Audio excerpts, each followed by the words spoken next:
Assalamualaikum warahmatullahi wabarakatuh. Assalamualaikum warahmatullahi wabarakatuh.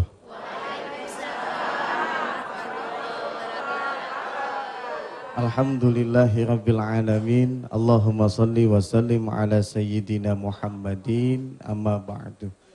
Bapak Ibu yang dirahmati Allah Subhanahu wa taala, baik yang sudah hadir di Masjid Anida TPI dan juga pemirsa yang ada di rumah, semoga hari ini kita adalah orang yang berbahagia. Bahagia di dunia, bahagia di akhirat, tercapai segala cita-cita kita. Amin ya rabbal alamin. Puji dan syukur kita panjatkan kehadirat Allah Subhanahu wa taala. Pada hari ini Allah masih memberikan kepada kita sebuah kesempatan untuk menjadi insan yang terbaik di hadapan Allah Subhanahu wa taala. Dan semoga Allah jadikan kita insan-insan yang terbaik tidak hanya di dunia ini tapi juga di akhirat kelak. Amin ya rabbal alamin. Bapak Ibu yang dirahmati Allah, di tengah-tengah ini saya sudah ditemani oleh salah seorang yang luar biasa. Nanti beliau sendiri yang memperkenalkan. Beliau ini adalah Mr.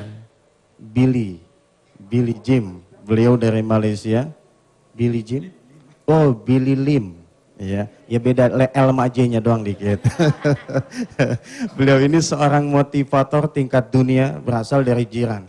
Konon saya dapat informasi beliau punya penghasilan satu hari Pak 217 juta ringgit. Berapa coba? Nah iya, sama saya juga nggak tahu. Nanti tanya beliau, kalau dirupiahin berapa? Dan beliau adalah salah seorang yang gemar bersedekah. Dan sudah banyak hasil karya beliau memotivasi seseorang untuk menjadi sukses. Dan kali ini beliau bersama dengan kita, dengan Ustadz Yusuf Mansur nanti, membicarakan tentang berani gagal. Kalau kita biasanya berani sukses, berani enak, berani seneng. Tapi kali ini kita diajak untuk berani gagal. Dulu waktu saya masih aliyah, pernah saya baca sebuah buku yang sangat indah yang dikarang oleh Khalil Gibran. Salah satu bait syairnya menyatakan begini, kalau Anda menginginkan terangnya di waktu pagi, maka Anda harus siap dengan gelapnya di waktu malam. Artinya ketika kita ingin tertawa, maka kita siap mesti menangis. Menangis bukan berarti sesuatu yang tidak baik. Mungkin ini ada kaitannya tentang tema kita pagi ini, berani gagal. Mr. Chung dah tuh. Nggak, saya ngelihat potongannya keren luar biasa. Ya Mr. Jimmy, Mr. Billy, ya Mr. Billy, 2 menit sebelum menjelang azan, kita masih ada waktu, mungkin bisa memperkenalkan sosok Mr. Billy ini sehingga sukses seperti ini, resepnya apa? Silakan Mr. Billy. Terima kasih. Sudah langsung. Sudah. Ya. Terima kasih bapak-bapak, ibu-ibu. Kali ini saya memang tak sangka akan masuk ke masjid. Lagi tak sangka ada televisi dalam masjid. Ya. Ini kali pertama. No, saya pun tak sangka semalam bisa jumpa Ustaz Mansur. No. Sebenarnya saya pun tidak tahu. Oleh kerana hari itu saya ada di Manila, Filipina. Tapi ada satu acara di sini, so saya pun tidur 2 jam saja, no, ada masa datang dan hari ini dijemput di sini. Oh, ini alhamdulillah. Mungkin satu yang sangat aneh lah, no. Iya. Oleh kerana Ustaz Mansur kata dulu waktu dia gagal, dia pernah baca buku saya. Saya pun tak tahu. Baik, Mr. Lim, sebelum kita lanjutkan cerita menarik tadi, kita dengarkan dulu kumandang azan yang berikut ini dan kita siap-siap melaksanakan ibadah sholat subuh. Semoga diterima oleh Allah Subhanahu wa taala. Silakan. Assalamualaikum warahmatullahi wabarakatuh. Mau kemana ini Pak? Mau ke Balongan, Cirebon. Oh, balok Pertamina itu, Iya. Balongan. Ya. Pak siapa namanya Pak? Pak Mahmud. Pak Mahmud. Pemirsa, ini pengguna setia kereta juga ya? Iya. Kan sedekah itu bisa menyelamatkan orang dari kecelakaan. ada sahabat-sahabat, ada kawan-kawan yang kemudian selamat dari kecelakaan karena dia bersedekah. Pagi ini udah sedekah belum? Sudah dengan ini masih yang kecil-kecil aja. Mau nitip sedekah yang gede nggak? Mau. Mau nih kalau mau, aneh bawa nih duitnya. Bawa sedekahin ke tempat yang lain. Pemirsa, kalau Pak Mahmud ini bawa duit dan dia mau sedekah sekarang, kita doain. Mudah-mudahan Pak Mahmud nyampe di Balongan dapat rezeki langsung 10 kali lipat. Bener nggak mau nih? Ya kalau mau keluarin dompetnya dong. Pemirsa dapat nih kita. Coba kita lihat. Nyonya. Sip. Pemirsa, ini ada 100.000. Pak, nanti saya akan kasih 100.000 ini ke tukang-tukang sapu di sini, office boy di sini, terus kemudian mungkin ada yang dagang tapi nggak laku ya, supaya Bapak jadi selamat. Nah pemirsa, ini nih saya nodong dari beliau nih, tapi beliau ikhlas ya nih? Ikhlas. Ikhlas. Insyaallah saya mau umroh dengan Bapak. Amin. Sesuai dengan janji saya, kalau Pak Mahmud mau sedekah, kita doain supaya nyampe di Balongan dapat rezeki, supaya dapat umroh. Yuk kita doain. Bismillahirrahmanirrahim. Ya Allah ya Rahman Rahim. Mudah-mudahan Pak Mahmud begitu nyampe ke Balongan dapat rezeki dan diberikan rezeki yang banyak supaya bisa pergi umroh bersama istri dan anak keturunan. Amin ya Allah Rabbal Alamin. Udah nih, nggak ada tambahannya? Insyaallah nanti. Insyaallah. Saya pisahin duitnya ya. Terima kasih banyak. Makasih Pak. Salam sama anak-anak sama istri. Ya pemirsa, pokoknya di setiap perjalanan jangan lupa selain berdoa, sholat sunnah, baca Quran, kita pun harus bersedekah. Karena dengan bersedekah itu umur kita jadi panjang, kecelakaan jadi dihindarkan oleh Allah Subhanahu Wa Taala. Dan insya Allah mudah-mudahan pemirsa yang sedang bepergian diselamatkan oleh Allah Subhanahu Wa Taala. Yang mau berpergian juga diselamatkan oleh Allah Subhanahu Wa Taala, pergi dan pulangnya. Sampai kemudian kita pergi yang sesungguhnya pergi, yakni pergi ke mana? Bukan. Pergi yang sesungguhnya pergi adalah kita pergi ke alam baka. Kembali kepada yang menciptakan kita. Assalamualaikum warahmatullahi wabarakatuh.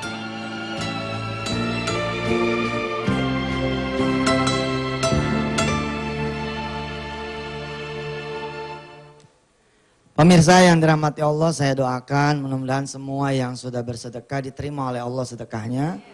Semua yang sudah, sini Mr. Billy. Semua yang sudah berbuat baik mudah-mudahan juga diterima oleh Allah Subhanahu Wa Taala. Pagi ini sebagaimana yang Ustadz Albar tadi sampaikan sangat istimewa buat saya pribadi. Saya kedatangan guru saya walaupun lewat buku saat itu, Mr. Billy. Dengan bukunya yang berjudul Berani Gagal. Nah, coba kamera sedikit di shoot ke saya. Banyak orang yang berani sukses tapi tidak berani gagal. Berani lulus tapi tidak berani tidak lulus. Berani kaya tapi tidak berani miskin. Berani megang jabatan tapi tidak berani kehilangan jabatan. Dan banyak lagi. Tahun 98, 99, tahun 2000 adalah masa-masa sulit buat saya saat itu. Masa di mana saya hampir kehilangan spirit dan motivasi. Sebenarnya tahun ini pun terulang. Begitu banyak ujian dari Allah Subhanahu Wa Taala. Tapi sekarang saya punya jamaah. Selain punya Allah tentu saja saya punya Anda semua yang saling menguatkan saya, alhamdulillah. Dan bukan kebetulan juga di saat-saat seperti sekarang ini, alhamdulillah datang motivator kelas dunia, Mr. Billy yang saya baru ketemu jogorokannya sekarang ini. Padahal tahun 98, 99, tahun 2000 saya sudah menyelami buku-buku motivasi. Saat itu saya sangat perlu. Tentu saja selain Al-Quranul Karim, ya yang memang kitab suci kita tetap perlu cas dari pemikiran-pemikiran dan gagasan orang lain. Alhamdulillah hari ini saudara-saudara semua saya kepingin Mr. Billy memberi motivasi. Jutaan pemirsa di seluruh tanah air dan di mancanegara yang saat ini melihat yang mungkin sebagiannya lagi depresi. Sebagiannya lagi stres. Sebagiannya lagi merindukan kesuksesan. Mudah-mudahan Mr. Billy dipanjangkan umurnya dan bisa memberikan kita semangat lagi pada pagi hari ini. Sekarang Mr. Billy, panggung is yours. Panggung milik Anda, saya mau duduk di dalam sana. Iya. Pemirsa silakan berinteraksi dengan Mr. Billy langsung. Insya Allah mudah-mudahan saya tetap di sini, tapi pengen jadi pendengar dulu ya. Silakan Mr. Billy. Terima kasih.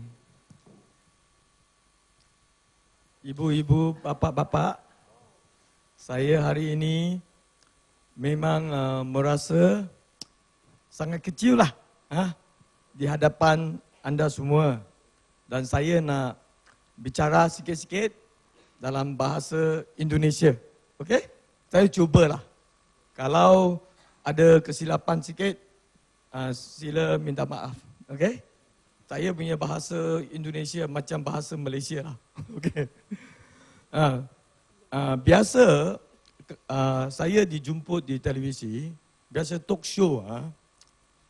Bukan untuk bermotivasi begitu.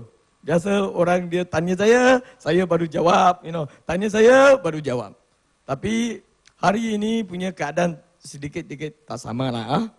Oleh kerana pun pertama kali saya di dalam satu masjid untuk bagi ucapan. So, untuk dahulu saya nak share dengan anda sikit-sikit tentang hidup saya. Saya sebenarnya dilahir di sebuah keluarga yang rendah punya di masyarakat. Dan bapa saya seorang yang jual daging punya. Dan waktu kecil saya pun bantulah, untuk packing, dia jual, saya packing begitulah. Dan saya punya rumah, keluarga ada adik-beradik, semua ada 14 adik-beradik. Besar. Dan dalam 14 adik-beradik, 11 adalah wanita. Hanya 3 adalah pria.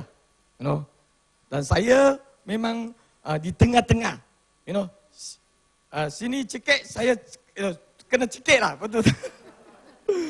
So, dan waktu saya kecil, saya pun tidak tahu apa saya nak buat. Saya ikut orang pergi sekolah, saya pun ikut pergi sekolah. Tetapi pun tak tahu pergi sana untuk apa. Tahun pertama, saya pulang ke rumah, dapat itu exam habis. Wah, saya sangat gembira lah. Tunjuk kepada bapa saya. Saya kali ini sudah dapat nombor 35. Tapi sebenarnya di itu sekolah, itu kelas, hanya ada 36 orang. Saya fikir nombor lebih besar lebih baik loh. No.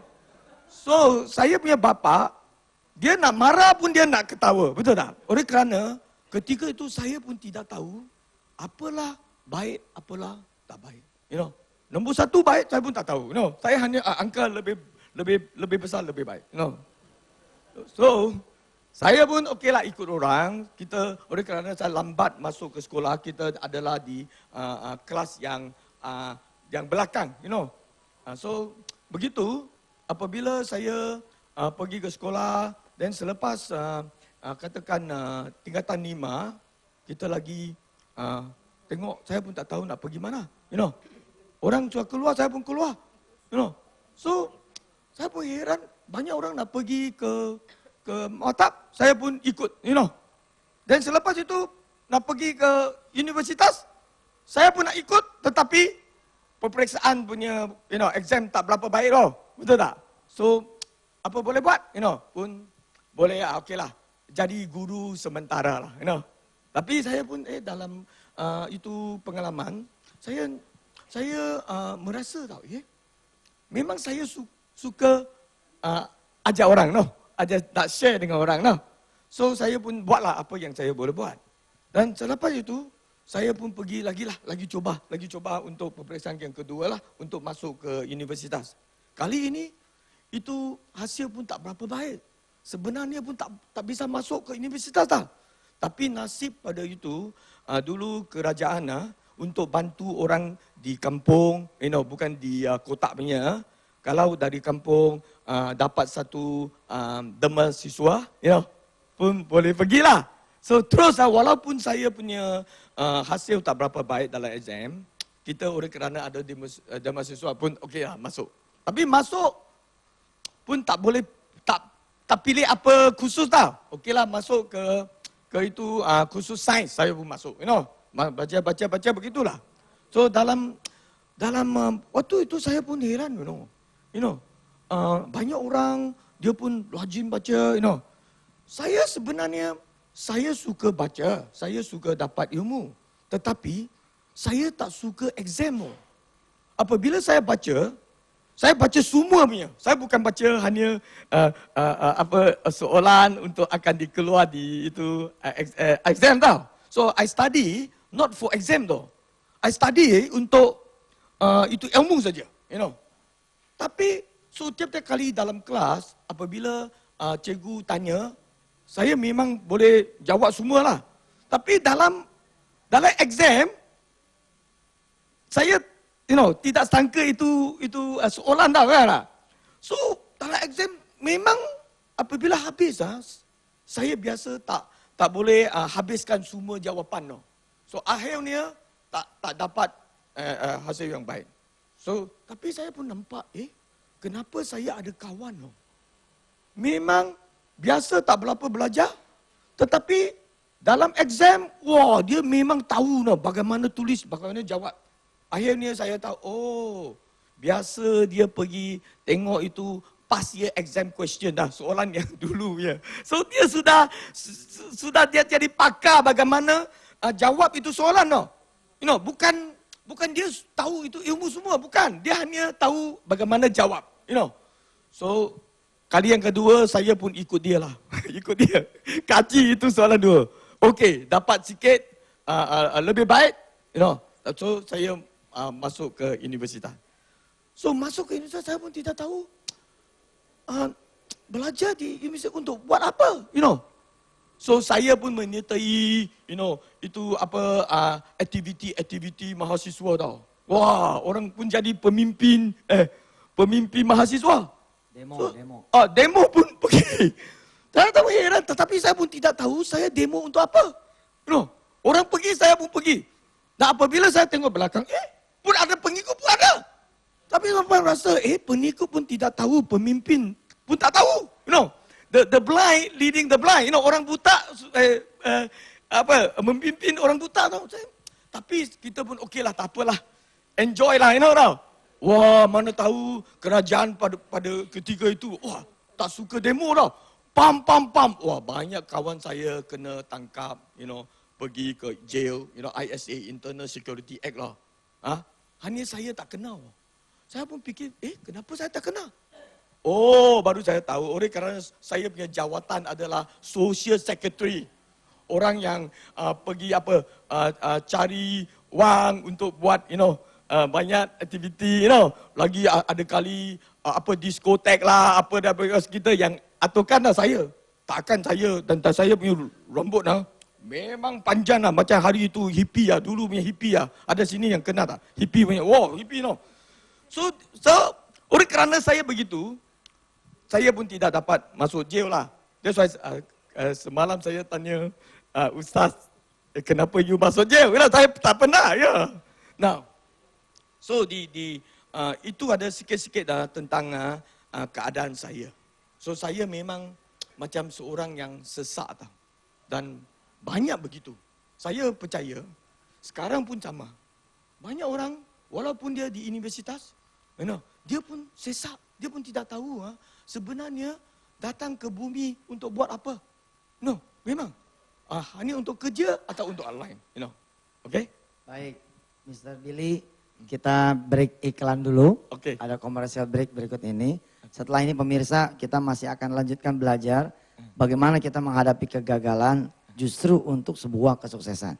Tetaplah di Nikmati Sedekah bersama Yusuf Mansur dan hari ini bersama Mr. Billy, motivator kelas dunia insyaAllah yang hari ini Allah hadirkan buat kita semua. Silakan. Luar biasa pemirsa, dari orang yang bukan siapa-siapa, tapi beliau sekarang ini umurnya 60 tahun. 60 tahun seperti umur 35 ya. Itu sekarang ini beliau buku-bukunya internasional bestseller. Diterjemahkan di berapa negara total semuanya? 15 negara, subhanallah. Penghasilannya 10 tahun yang lalu 217 juta ringgit Malaysia. Berapa tuh kalau di Indonesianya? 1 ringgit berapa rupiah? Ya banyak lah ya. Itu sehari 10 tahun yang lalu. Sekarang beliau mendedikasikan hidupnya buat manusia, mendorong orang untuk berbagi, untuk filantropi. Beliau baru saja kemudian membuat satu perusahaan bersama kawan-kawan di Malaysia, sekarang masuk ke Indonesia, namanya GMI Express. Ya alhamdulillah kita hari ini beruntung sekali belajar dari beliau. Tadi sedikit saya mengulas, ada banyak orang yang belajar untuk ujian, belajar untuk jawaban, baca buku untuk jawaban dari pertanyaan. Beliau belajar untuk belajar. Orang banyak yang tidak tahu, agak kemari, banyak orang yang tidak tahu tentang apa yang mau dilakukan. Dan itulah membuat orang kemudian banyak gagalnya. Silakan Mr. Billy. Oh yes, pemirsa semalam saya dikasih duit oleh Mr. Billy. $1 juta. Semalam. Nah ini duitnya nih. Nah, $1 juta. Tapi tengahnya gambar dia nih. Tengahnya gambar Mr. Billy. Jadi ini nggak bisa ditukar di mana? Di money changer. $1 juta. Ini menjadi vision, menjadi mission, menjadi dream yang dibangun, yang dibangkitkan oleh beliau bahwa ini akan menjadi kenyataan. Kalau begini, begini, dan begini. Nah kalau begininya kita serahkan lagi ke beliau. Nanti saya terjemah sedikit-sedikit lah. Oke, kalau oke. nanti ada yang tidak mengerti. Baik. Masih. Oke. Masih ya. So, saya memang biasa dengan banyak orang tahu. Saya merasa kali ini sampai sekarang punya era pun sama. Walaupun sekarang era informasi lebih moden, sebenarnya dengan asasnya semua manusia adalah sama. Dan kita datang ke sini sekali banyak yang sesat. Tidak tahu apa pengetahuan lebih baik. So dari situ saya pun fikir dululah nak bantu orang sukses. So saya pun saya punya impian, saya pun tahu, oh ya ada satu hari saya nak tulis buku sukses. Saya pun buat seminar untuk bantu orang sukses tau. Begitu buat tau. Tapi heran aneh. Tiap-tiap kali saya dorang orang sukses sendiri, saya punya bisnes gagal. Saya punya murid, saya punya murid banyak yang sukses. Banyak yang memang lebih kaya Tetapi banyak kali saya punya bisnes boleh naik sampai sangat tinggi, bom, collapse begitu. So saya pun fikir kenapa begitu Why me Saya pun ada kali macam tanya Tuhan Why me lah? Saya sudah susah payah Kenapa lagi gagal? Bukan gagal hanya dari segi bisnes Gagal dalam penciptaan, gagal dalam keluarga Gagal banyak jenis punya kegagalan. Waktu saya hari jadi birthday dan bisnes saya sudah jatuh, girlfriend saya lari gimana? So saya pun rasa Kekasihnya lari. So sudah dapat banyak tekanan tentang emosi Memang saya sudah terjun dalam itu boleh kata neraka emosi Memang nak macam mati Neraka emosi. Macam betul. Pengen bunuh diri aja. Ya. Saya pun fikir saya pun tak makan, Wah, bapak, ibu pun takut Kan hari demi hari tak makan So, oleh kerana saya tidak sediakan. Saya hanya kalau rugi wang, kita tahu kita boleh untung balik. Tapi kalau rugi itu emosi memang susah memang Jiwa kena So, selepas itu saya pun okeylah, tak apalah.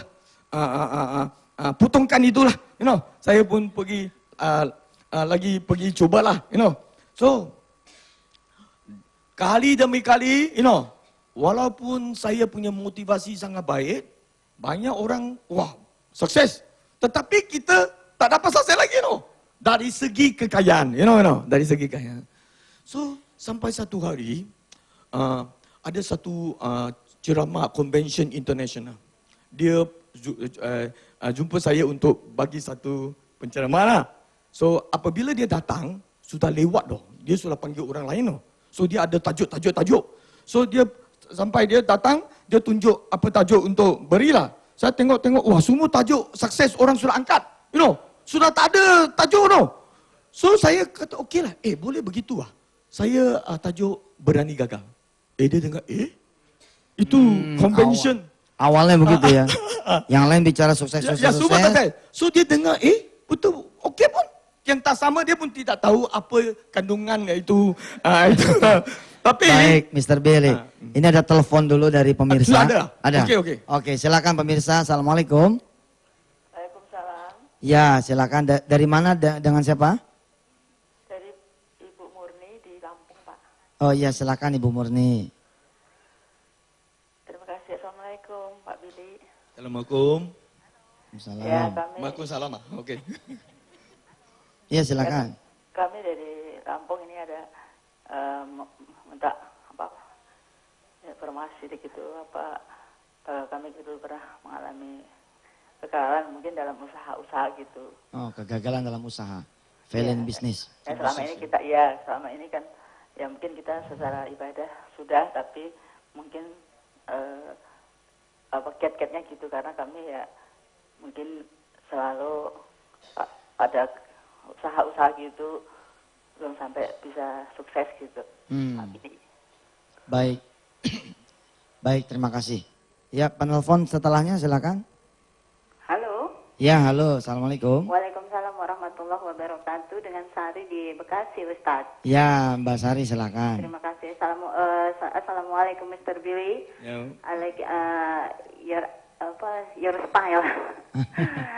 Dan terima kasih Ustadz Yusuf Mansur sudah menghadirkan beliau. Saya pernah mengalami kegagalan. Ibu pernah kenal Mr. Billy sebelumnya lewat buku-bukunya? Belum, tapi alhamdulillah motivator yang lain saya pernah juga. Oke. Iya. Baik. Jadi saya makanya senang sekali begitu Ustadz bisa menghadirkan yang macam-macam lah orang-orang yang saleh di TPI gitu. Mr. Billy, saya pernah mengalami kegagalan. Itu di era tahun 98 ketika Indonesia itu krismon. Tapi alhamdulillah dengan kegagalan yang saya alami saat itu menjadi titik balik gitu loh, sehingga saya lebih tiba-tiba timbul keinginan banyak ingin mendalami siapa diri saya, bagaimana agama saya dan bagaimana saya sendiri kualitas keberagaman saya begitu. Tapi yang jadi pertanyaan, alhamdulillah setelah itu saya lalui sampai sekarang, saya timbul pertanyaan seperti baru Mr. Billy jabarkan, kegagalan yang bagaimana lagi sih yang istilahnya bisa itu memberikan tanda bahwa kita itu sedang melompat, jumping to sukses begitu. Kegagalan, apakah semua kegagalan itu pasti bisa menjadi pintu kesuksesan kita? Karena kan kadang ketika mengalami kegagalan itu rasa bersalah atau rasa kebodohan yang lebih menguasai diri gitu. Jadi bukan itu merupakan ujian dari Allah atau bagaimana begitu. Mohon penjelasan, terima kasih. Thank you Mr. Billy. Assalamualaikum. Waalaikumsalam warahmatullahi wabarakatuh. Bagus sekali pertanyaan dan ini rasanya ini milik semua orang nih. Kalau gagal tuh kayaknya pengen nyalain diri sendiri aja. Nyalain diri sendiri tuh masih bagus. Kadang-kadang nyalain diri orang lain. Kadang-kadang juga nyalain Allah lagi. Berani nyalakan Tuhan. Bahkan tadi Mr. Billy juga menceritakan dia sendiri pernah bertanya kan, why me, ada apa dengan saya sampai kemudian masuk ke satu convention, kemudian beliau mengajar satu tajuk baru yang judulnya Berani Gagal. Baik, lanjutkan Mr. Billy. Tak payah jawab Ya sekalian jawab. Oh, dia punya soalan apa? Soalan tadi dia bilang kalau yang pertama itu kira-kira semuanya bagaimana sih kegagalan yang bagaimana yang menjadi sebuah pintu kesuksesan. Oh. Ya, lebih kepada bagaimana mengelola kegagalan seperti itu. Singkatnya seperti itu. Bagaimana how to manage failure. Okay. So, kita lanjutkan So, apabila saya pergi ke convention itu, selepas saya bagi ceramah tentang berani gagal, saya memang heran aneh. Banyak orang datang dari Taiwan, Hong Kong, antara bangsa tu. Selepas itu, banyak yang menangis Menangis. Datang, ayo Pak Billy, ayo. Terima kasih you bagi tahu, saya tahu sebenarnya kegagalan adalah okey punya.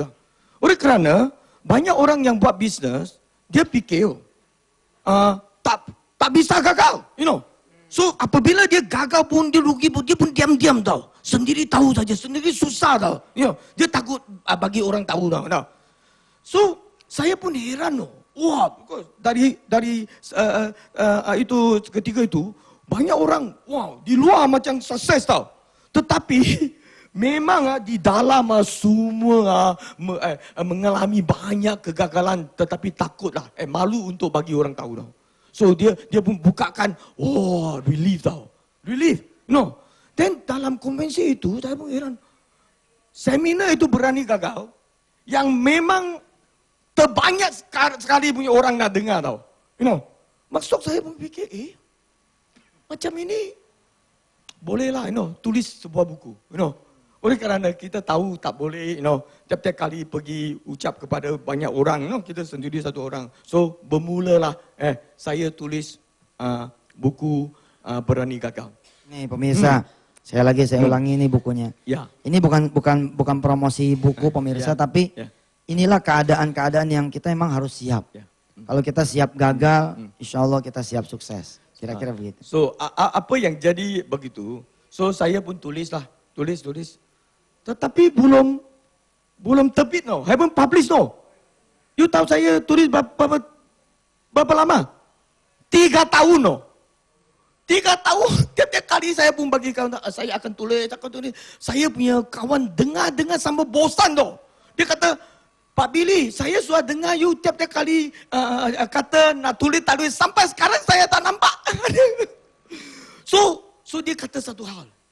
Apa yang you buat, kata saja tak guna. Yang penting tindakan. Mana tahu ketika itu tindakan masuk ke saya punya fikiran Masuk ke saya jiwa. Dalam 7 hari saya habiskan buku itu. Heran punya. So pun keluarkan. Okey, commercial break. Komersial break. Udah pandai Mr. Billy. Tak nampak. Baik pemirsa, ini menarik.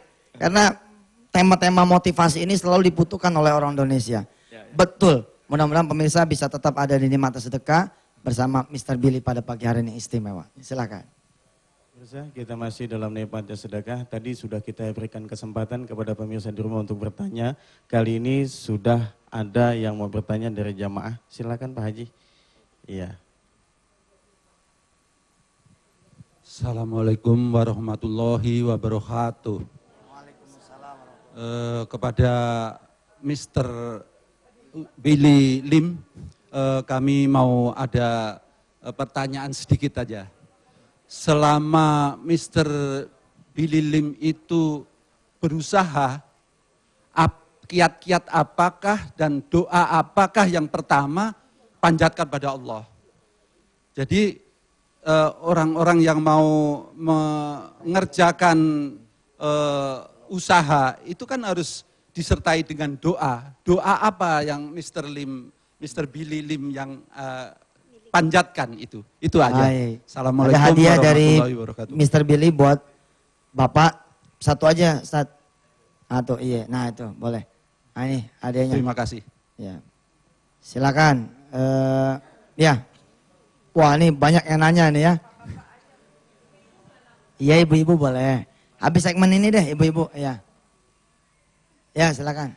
Assalamualaikum warahmatullahi wabarakatuh. Salam, disingkat ya. Saya mau tanya sama Mr. Billy. 2 pertanyaan, yang satu, berapa kali waktu usaha itu gagal? Dan kedua, mau usaha apa lagi, saran dari teman atau dari pikiran inisiatif sendiri? Terima kasih. Baik, saya kira ini aja 2 dulu ya. Yang pertama, what kind of prayer you talk to the Lord ya. Yang kedua, ya begitu deh pertanyaannya ya. Yang kedua apa tadi? Oh, many times you failure. You failure. Ya. Terus yang kedua untuk memulai to begin again the success from the inner side or the outside. Oh, silakan. Untuk pertanyaan yang pertama, apabila saya gagal, sebenarnya saya tidak buat apa doa pun. Saya hanya terjun, dalam, memang sudah sikit dalam pun tanyalah kenapa saya lah. Kenapa saya kena semua itu kegagalan. Saya sudah macam angry lah, marah sikit dah. Saya bilang apalah, apa keadaan di dunia dah. Upset mungkin ya, kecewa gitu. Upset, kecewa. So saya pun tak dapat apa katakan jawapan pun, itu memang yang benar punya, Tapi saya memang merasakan, semua itu kesusahan. Tapi sampai the point, sampai itu tekan akan membunuh diri, Tapi pada ketika tu ada sesuatu di dalam di dalam macam kata, tak bisa, macam satu suara begitu mana bisa, pop, So, then saya sampai saya kata, sudah dapat itu katakan kesedaran dah. Sebenarnya kegagalan adalah baik tau. Kegagalan adalah nak bantu saya, untuk jadi seorang manusia yang, lebih baik, So dari itu, saya pun menganggap kegagalan bukan musuh saya. Sebenarnya kegagalan adalah kawan, Oleh kerana dia pun katakan paksa saya tengok dalam tu, paksa sampai dia saya dapat satu kesedaran. Itu tentang kegagalan ada banyak faedah kalau kita boleh dapatnya. So dari itu saya tulis itu buku dah.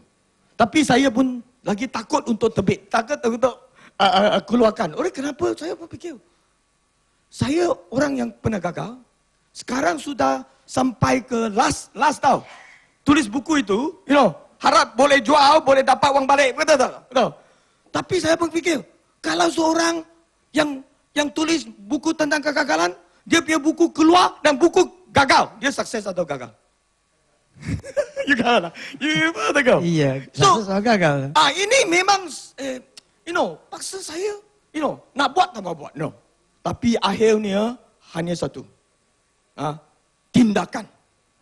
Saya berani buatkan, tak apa. Oleh kerana, kalau tak buat, saya tidak tahu benar buku ini, laku atau tidak. Atau bisa tak bisa, So, itu tindakan apabila buat, memang banyak orang kritik tau.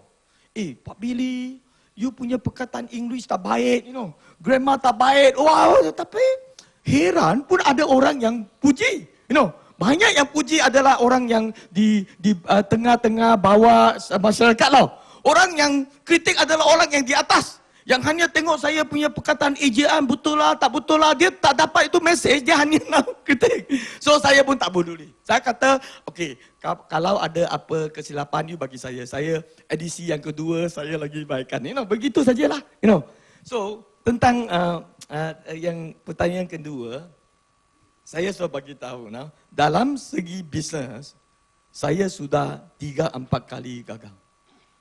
Tapi apabila saya sudah tahu kegagalan sebenarnya adalah baik untuk kita, hari itu sudah tak sama.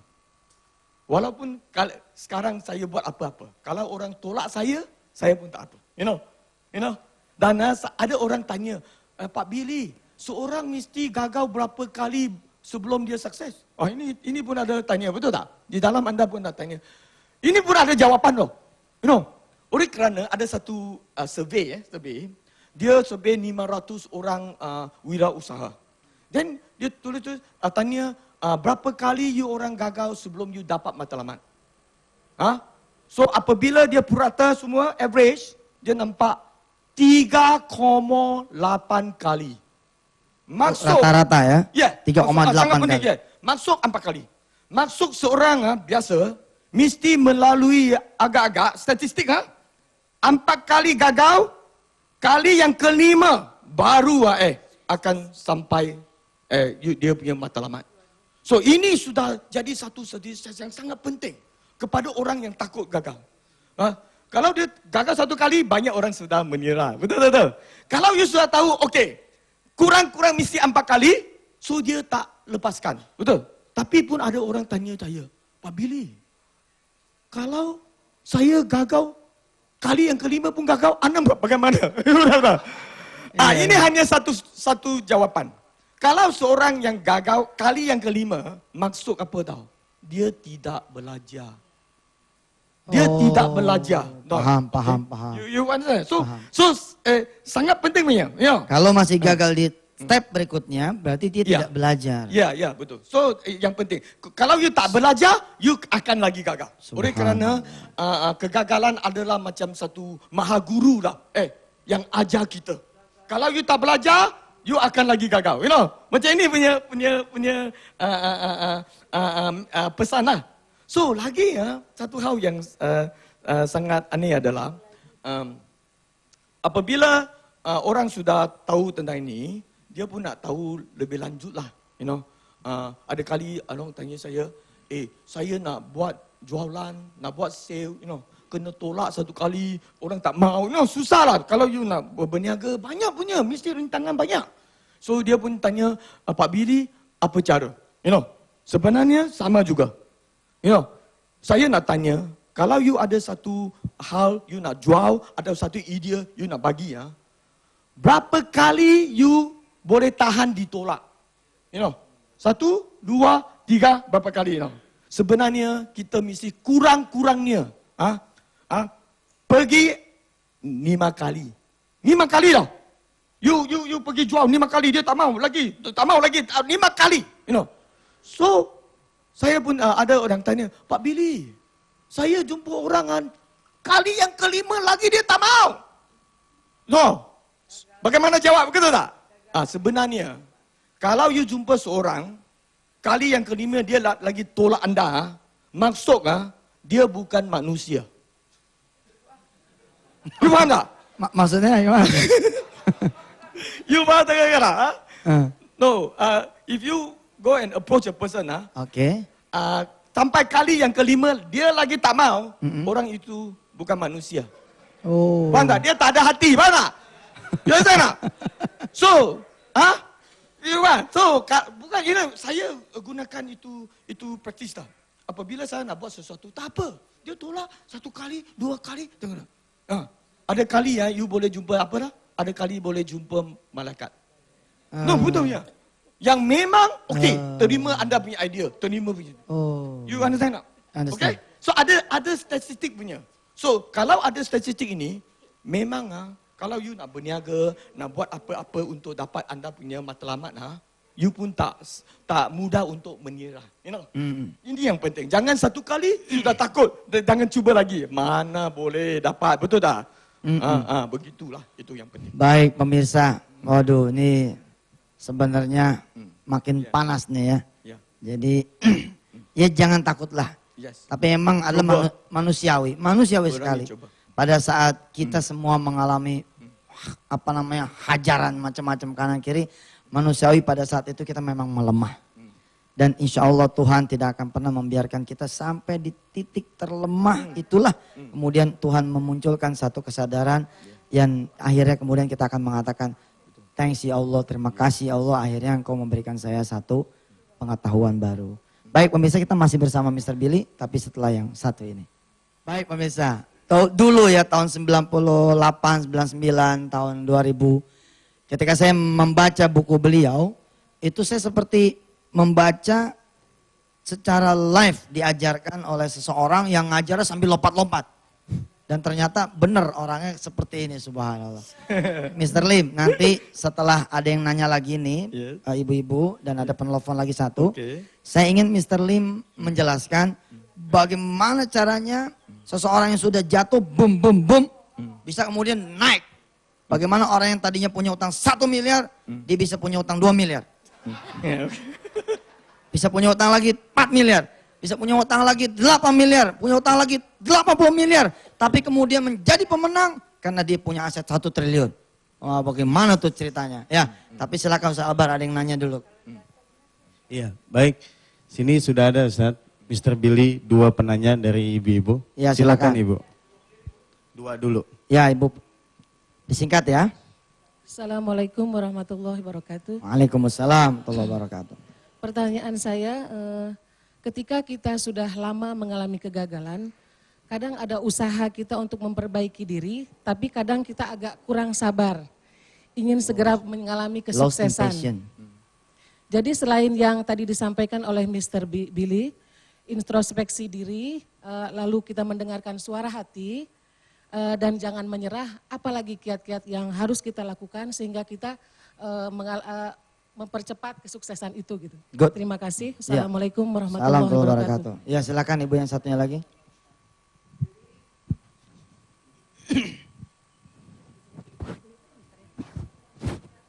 Assalamualaikum warahmatullahi wabarakatuh. Waalaikumsalam warahmatullahi wabarakatuh.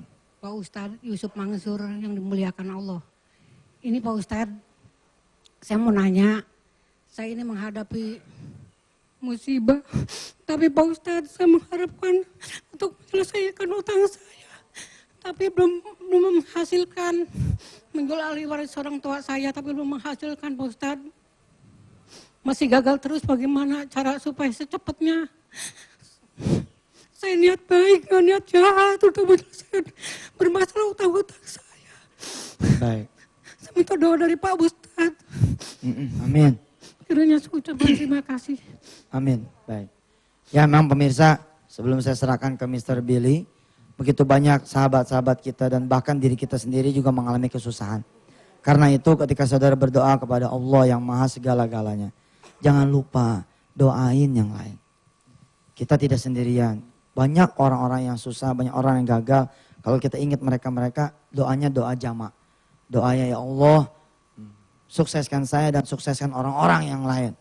Ya Allah berikan rezeki pada saya dan berikan rezeki kepada orang lain. Ya Allah bayarkan hutang saya dan bayarkan hutangnya orang lain. Seperti itu kira-kira. Ya, Mr. Billy silakan lanjutkan. Tadi pertanyaan yang kedua apa? Pertanyaan kedua curhat, yang kedua curhat. Yang pertama saja.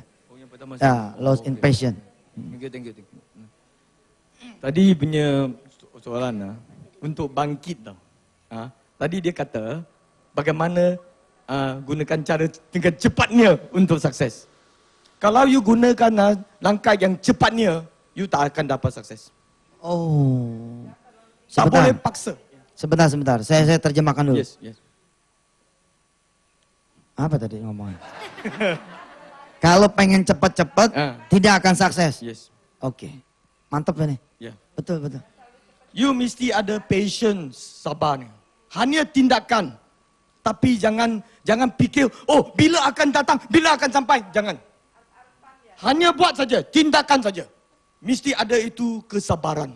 Tapi begini Mr. Billy, Yes. umpama kaitannya dengan misalkan rumah yang mau diambil, mobil yang mau disita, kantor yang mau ditutup. Yes. Bagaimana kita bisa sabar? Okey. Kita ada sesuatu hal yang penting adalah yang berlaku, you pun tak boleh buat apa-apa. Kalau rumah anda akan diangkat, you akan dia. You punya mobil akan ditarik. Tapi apa yang anda bisa buat adalah buat tindakan. Pergi bincang dengan itu pengurus bank, itu yang you boleh bisa buat saja. Kalau dia kata tak bisa, itu siakan. Itu bukan anda punya. You know? Baru-baru sebelum saya datang, saya bantu seorang sudah muflis tau, bankrupt. Muflis bahasa Arab itu. Bahasa Arab. Dia malu bagi saya tahu. So saya kata okey, kalau you mau ada cara. Oleh kerana dia punya rumah Julai 8 akan dilelong tau. So bagaimana boleh bantu dia? Kita mesti angkat cara untuk angkat dia keluar dari bankruptcy. Betul. So tapi nak keluar dari kita mesti cari mahkamah tau. Mahkamah mesti angkat banyak masa. So apa yang kita perlu buat? Kita panggil peguam untuk buat satu emergency tau. Emergency boleh kurangkan itu masa. Sampai sekarang belum tahu boleh jadi tak boleh jadi. Tak apa, saya nak balik lagi tengok apa cara lagi. Apa yang kita bisa buat, kita buat saja. Then kita boleh katakan doa sajalah, Then you tunggu, itu yang penting. Oleh kerana kenapa? You fikirlah, kalau you memang benar-benar tak takut itu kegagalan tau. Apa di dunia you sudah takut? Tak takut. Kalau kegagalan tak takut, apa you takut buat? Betul. So kita mesti tahu tentang kegagalan sebenarnya yang nak bantu kita.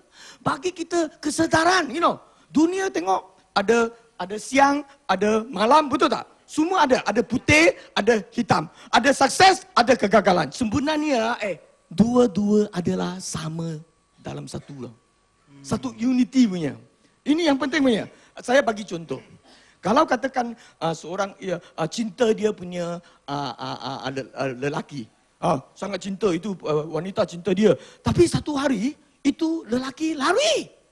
Itu wanita bagaimana merasa dia akan benci dia. Betul tak? Itu tak guna punya. Betul? Nah, maksud dia cinta sudah jadi apa? Benci yo. Sebenarnya sama punya no. Kalau you tak cinta itu pria, bagaimana you bisa benci dia? Dia lari lebih baik, betul tak? You understand what I mean? So sama dengan sukses dan kegagalan. You know, apabila you tahu you pergi sampai setakat itu kegagalan jadi sukses tu. Dia ada satu cycle punya tau. No, kalau you terlalu sukses dan you tak bagi, you don't give, bam, datang kau. Kegagalan lagi. You faham tak? Banyak orang tidak faham tentang. Oleh kerana itu sedekah ada, itu the miracle there. Oleh kerana ada banyak, dia sudah dapat banyak wang, tetapi langsung tak memberi, never give. So dia sudah penuh already, banyak loh, terlalu overflow. Macam air lah, air terlalu banyak dia apa? Banjir lah, betul. Ya tak? Macam tsunami, sama. Because sudah angkat banyak tetapi tak bagi, that is success akan jadi apa? Kegagalan. Tapi sebaliknya ya, kegagalan full, nanti flow lagi, naik lagi, jadi sukses lagi. Tapi sangat satu hal yang saya sendiri mengalami. Ada kali orang kata, saya sudah banyak kali bantu orang, servis banyak, tetapi saya tak dapat balik. Ini pun satu sedekah. Tapi saya itu satu pengalaman saya. Kalau you nak dapat balik dari segi material, you mesti bagi secara material. Kalau kita nak dapat balik segi ilmu, kita mesti ajar orang dapat ilmu. Tetapi tak dapat material. Dia ada orang yang banyak guru, maha guru, dia tak ada wang. Oleh kerana dia tidak bagi sedekah sebagai material. Material datang material. Servis datang servis. Tak sama, you mesti tahu dah. Kau tengok apa yang you mau. Kalau you mau material, you mesti macam bina rumah untuk orang miskin, itu material. Itu material, you akan dapat material. Kalau you hanya jadi guru saja, ajar, ini servis saja. You dapat kebijaksanaan. Betul tak? Kalau katakan you punya anak hormat anda, kita hormat ibu bapa kita. So otomatik dengan cara otomatik you punya apa anak-anak dia tak boleh jalan salah punya tu. Heran punya. You faham tak? Ada separate lah. Kategori punya. So jangan ada kali, saya sudah bantu orang, saya bantu banyak, tetapi kenapa tak ada uang balik tau? Karena bukan tadi. Oleh kerana ini cara, heran saya sudah kaji lah. Ada kali katakan saya punya nyawa lebih panjang dah. Satu cara. Saya lepaskan ikan yang malam itu akan dibunuh. Saya pergi pasar beri dan saya no. Otomatik ada kali ada kemalangan, kawan saya kena, saya tak kena. No. Betul itu ya? Ya itu dia ada kategori punya. Saya tak tulis tentang ini lah. Ini saya sendiri punya. You boleh siasat dah. Itu giving, banyak jenis giving. You boleh give ilmu, you boleh give sedekah, wang, you boleh give sedekah banyak so, ya. Tak sama. Semua you mesti fikir. Itu yang penting. Okay? So you orang mesti sabar sikit.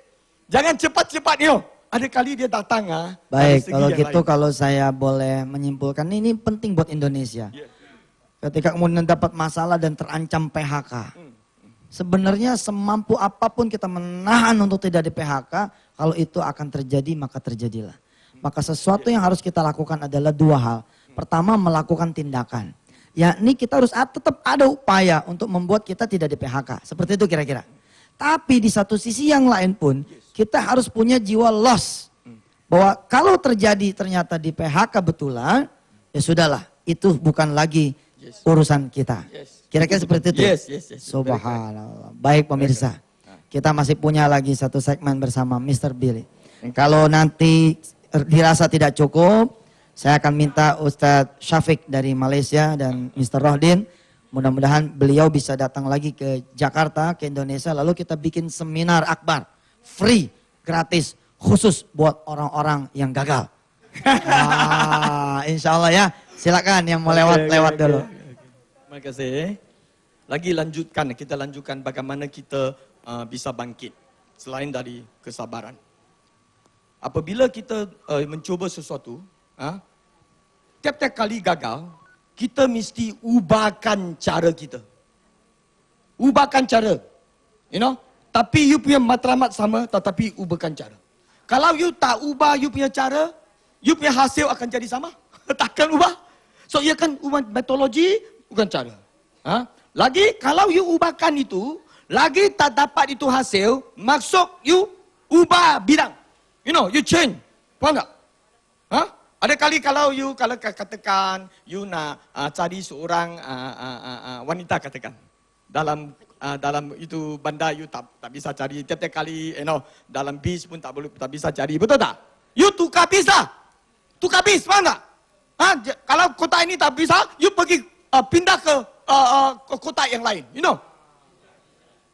Hijrah. Oleh kerana saya ada kawan, dia di Malaysia Sarawak sudah jatuh, sudah gagal sampai hutang bank berapa million.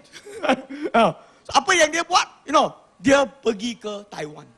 Apabila di Taiwan, dia sudah belajar dari kesilapan dia, you know, dia pun berniaga lagi dan dia sudah bangkit. Baru bangkit, baru dia balik untuk pulang wang kepada orang yang dia hutang. Faham tak?